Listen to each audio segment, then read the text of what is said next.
નમસ્કાર દોસ્તો, સ્વાગત છે આપ સર્વનું તમારી પોતાની યુટ્યુબ ચેનલ એટલે કે ઓશન જ્ઞાન લાઈવ ઉપર.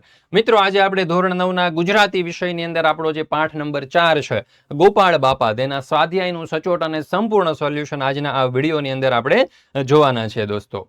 તો શરૂ કરીએ એના પહેલા તમને ખાસ મહત્વની સૂચના આપી દઉં કે આપણી પોતાની યુટ્યુબ ચેનલ ઓશન જ્ઞાન લાઈવ અને એપ્લિકેશન ઓશન જ્ઞાન લાઈવ ઉપર આ દરેકે દરેક પાઠના વિડીયો અને પીડીએફ મુકાઈ ચૂક્યા છે, જેની લિંક તમે જરૂરથી મેળવી લેજો. લિંક નીચે ડિસ્ક્રિપ્શન બોક્સમાં આપેલી છે.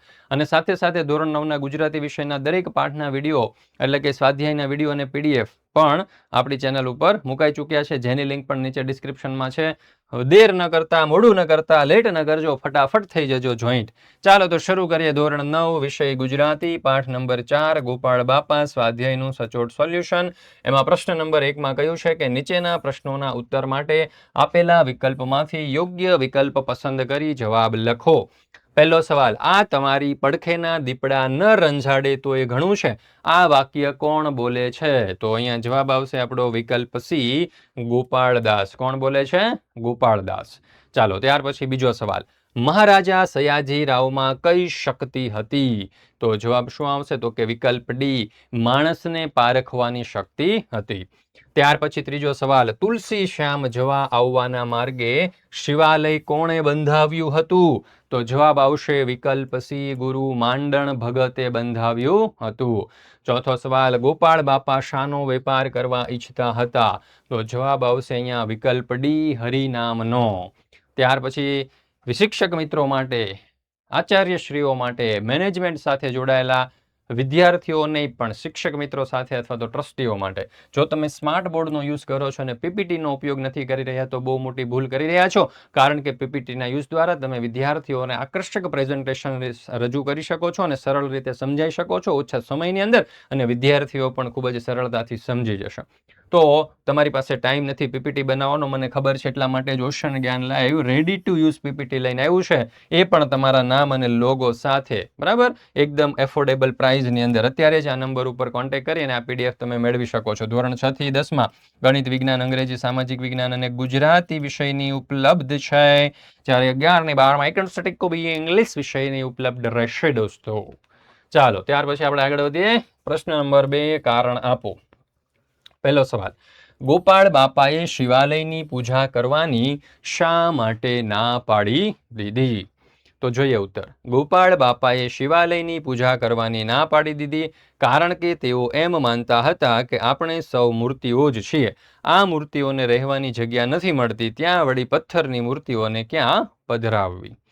ચાલો ત્યાર પછી બીજો સવાલ, ગોપાળ બાપા શિંગોડા નદીના કોતરો ખરીદવા ઈચ્છતા હતા કારણ કે? તો જવાબ, ગોપાળ બાપા શિંગોડા નદીના કોતરની જમીન ખરીદવા ઈચ્છતા હતા કારણ કે કોતરોનું તળ સાચું છે, એની અંદરના ગાળામાં પાણીના ધરા ભરેલા હોય છે, ગમે ત્યાં 8 હાથ સુધી ખોદતા જ પાણી નીકળે. આ જમીન વિશેષ પ્રકારની છે, એ શિંગોડાના મારને કોઈ પણ રીતે રોકીએ તો આ કોતરોમાં બનારસી લંગડો પાકે અને ગરીબોના અમરફળ જેવા બોર ઢગલે ઢગલા ઉતરે તેમ છે. મિત્રો, ધોરણ 9 અને 10ના વિદ્યાર્થીઓ માટે આપણે ઓનલાઈન ટ્યુશન ક્લાસીસ શરૂ કરેલું છે, જેની ફી માત્ર કેટલી છે ખબર? 2200 રૂપિયા આખા વર્ષની બ્રહ્માસ્ત્ર બેચની, જ્યાં તમને ગણિત, વિજ્ઞાન, અંગ્રેજી અને સામાજિક વિજ્ઞાન વિષય જે છે એના દરેક પાઠની ઓનલાઈન તમને સરળ સમજૂતી આપવામાં આવશે, આકર્ષક પ્રેઝન્ટેશન સાથે. ને પણ ઘરે બેઠા, તાડ હોય, તડકો હોય કે ગરમી હોય, ક્યાંય જવાનું નથી, ઘરે બેઠા આરામથી તમારા ફોનમાં, ટેબ્લેટના અથવા તો લેપટોપની અંદર તમે અભ્યાસ કરી શકો છો. કોઈ પ્રશ્ન થાય તો ટાઈપ કરીને અથવા તો બોલીને પણ તમે સરને પ્રશ્ન પૂછી શકો છો. આવી જોરદાર એપ્લિકેશનની અંદર આપણે બ્રહ્માસ્ત્ર બેચ સ્ટાર્ટ કરેલી છે. અને બીજું પણ હજી અંદર ઘણું બધું છે. આઈએમપી બેચે છે, પેપર સોલ્યુશન બેચે છે, હેન્ડ રિટન બુક છે, એટલે ભાઈ અઢળક વસ્તુ છે. એકવાર એપ્લિકેશનમાં આવીને જોત ખરો શું શું મળે બ્રહ્માસ્ત્ર બેચમાં. અને આટલી ફીની અંદર કોઈ નહીં આપે, આખા ગામની અંદર ફરી લેવાની છૂટ, ગેરંટી. બરાબર, તો કરો કંકુ ના આવે, રાહ ન જોવો. મોબાઈલ નંબર તમને અહીંયા લખી દઉં છું, 70 46 22 22 54. આ નંબર ઉપર કોન્ટેક્ટ કરો અને ફટાફટ જોડાઈ જાઓ બ્રહ્માસ્ત્ર બેચમાં. તમારું 9 અને 10 જે છે ને એકદમ સરસ રીતે સારામાં સારા ટકા મેળવી શકશો તમે. ચાલો હવે જોઈએ પ્રશ્ન નંબર 3. નીચેના પ્રશ્નોના 7-8 લીટીમાં ઉત્તર લખો. પહેલો સવાલ, પાઠને આધારે સયાજીરાવ ગાયકવાડ વિશે 7-8 વાક્ય લખો. તો જોઈએ આપણે અહીંયા સરસ મજાનો જવાબ. સયાજીરાવ ગાયકવાડ ગોપાળ બાપા સાથે વાતો કરતા કરતા ચાલતા હતા ત્યારે જ સયાજીરાવ ગાયકવાડે ગોપાળ બાપાને પારખી લીધા હતા.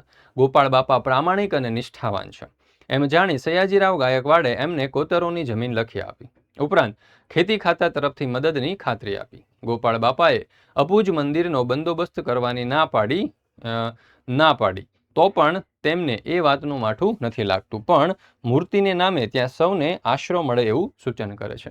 એમાં સયાજીરાવની વિનમ્રતા દેખાય છે. વળી સયાજીરાવને ગોપાળ બાપાનું ગુરુ માંડણ ભગત વિશે જાણવાનું કુતૂહલ જાગે છે. માંડણ ભગતનું ઉમદા ચરિત્ર જાણી અને સયાજીરાવ ગાયકવાડ વાહ બોલી ઉઠે છે. આમ સયાજીરાવ ગાયકવાડ કેવળ માણસ પારખું જ નહીં પણ ઉદાર, નમ્ર તેમજ પ્રજાનું ભલું કરનાર રાજપુરુષ હતા.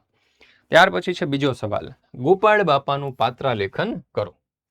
તો જોઈએ ઉત્તર. ગોપાળ બાપા નિષ્ઠાવાન અને નિડર પુરુષ હતા.